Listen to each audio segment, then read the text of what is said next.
Hello friends and welcome back to Generation Pixel, and if it's the first time you popped along to the channel, well, you picked a good time to do so, because you see, one of the most important things that we'll do in the YouTube community, especially amongst us gamers, is respond to other videos.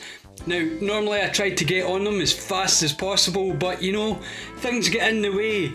But for me, that's no problem, because I'm going to do 3 back to back. That's correct, not just one video response, but a hat trick of them. Again, you're probably saying if you know my previous responses. So, if you want to see 3 responses to 3 different YouTubers, then just wait until after the titles.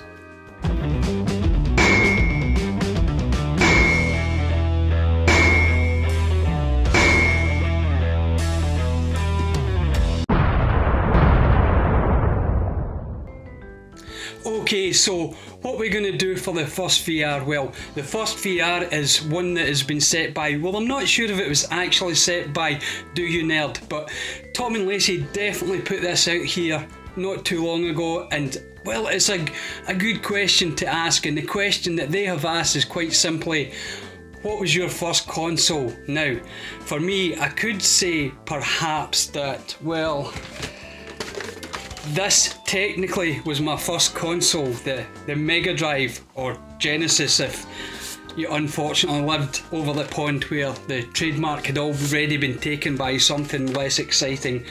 But it wasn't really my first console. I couldn't really put that down as being my first console.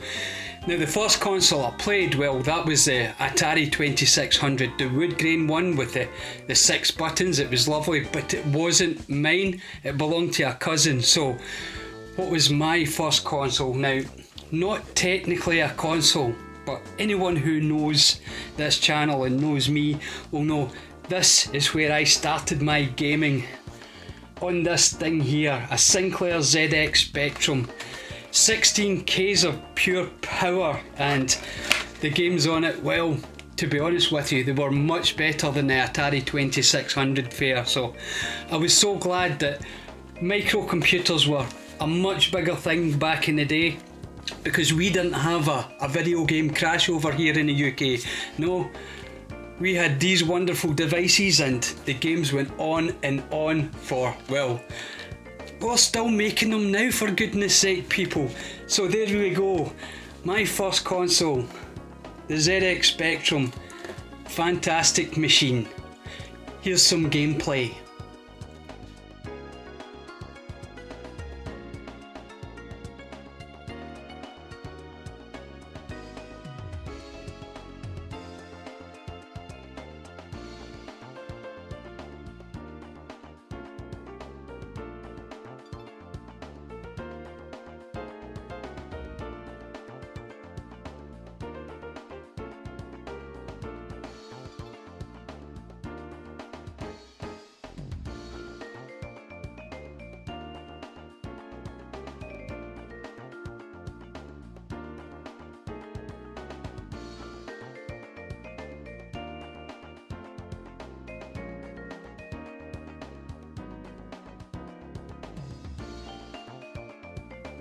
I hope you all enjoyed those 8-bit delights, because fantastic games, every single one of them, I guarantee you, personally.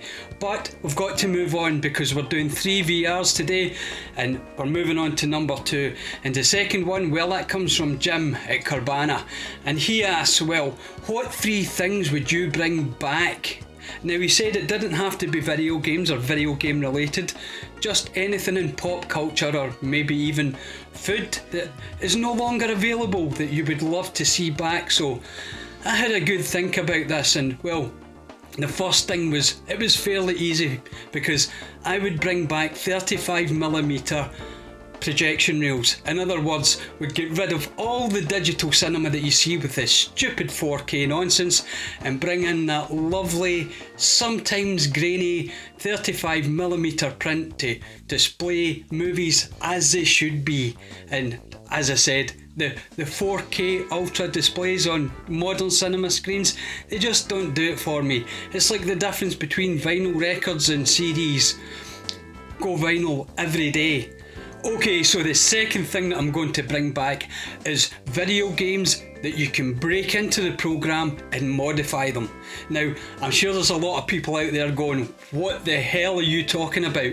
Well, back on the ZX Spectrum days, you could load a game, you could hit the break space button and get into the actual program and the coding of the game, and from there, well, you could tamper with it, you could mess about with it, you could give yourself extra lives or more money or an easier way to score points. You could even make yourself invincible. Now, the beauty of this was, well, we learned how to code back then, not through going through textbooks and learning as if you were in school, but actually physically breaking into the game's code and working through it yourself, seeing how it could work with your own two eyes and what the difference that would be made when you made new code within that game. Now, that is something I would definitely love to see come back. Unfortunately, due to piracy, which was rampant back then anyway, we would never see that again. But it would be nice if maybe some of the developers out there had little mini games along with their main game that you could break into the code and alter it your liking. It was a great way to learn how to code, and it was something that, well, captivated me as a kid at the time, and that would be the second thing I would bring back.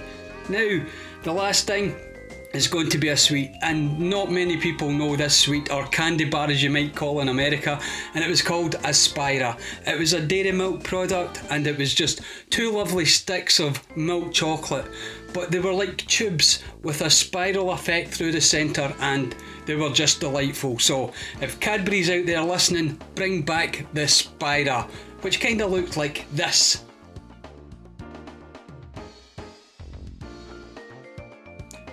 Okay, let's move on to the third response, and the third response goes out to the retro rivals, and I'll be honest, Scott and Jen, when you put this out, this was probably one of the toughest things I've had to think about, never mind answer, because they asked, what would you do? Would you be happy staying with retro or future? In other words, would you be happy stopping gaming right now and only being able to play games that are currently available now all the way through to the past, or stopping it now and only being able to play games that are made in the future? Now, this caused many sleepless nights and many debates with other YouTubers out there. Some of you will know who it is because I've been mentioning to you about this particular conundrum, because it's tough. It's so tough because the games that come in the future, well, we haven't played them, we haven't experienced them, and there might be something phenomenal out there. And one of my philosophies is when you ask me what's your favourite game of all time, I like to answer, I don't know yet because I hope I haven't played it. But on the other hand, the retro, from now until the beginning of the gaming, well, so many games, so many great titles, and so many games that I would call my favourite game. So I thought long and hard, and I have finally decided. So Scott and Jen, for you, I will be going retro. That's right, I'm discarding everything that comes from now on.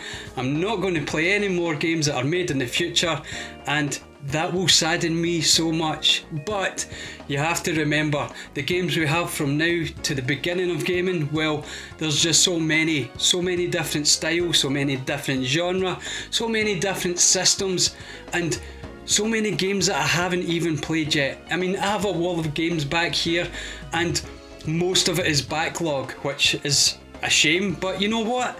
When I get to retirement age, I won't need to play golf. So there you go. 3 different video responses. I hope you've enjoyed this, and if you have, give me a thumbs up. And of course, if you want to chat about any of this stuff in the comments, well, that's what they're there for, because I love you guys to interact with the channel. And lastly, if you want to see more, the subscription button, it's always there for you, and it's always free. So thank you very much, and until next time, cheerio.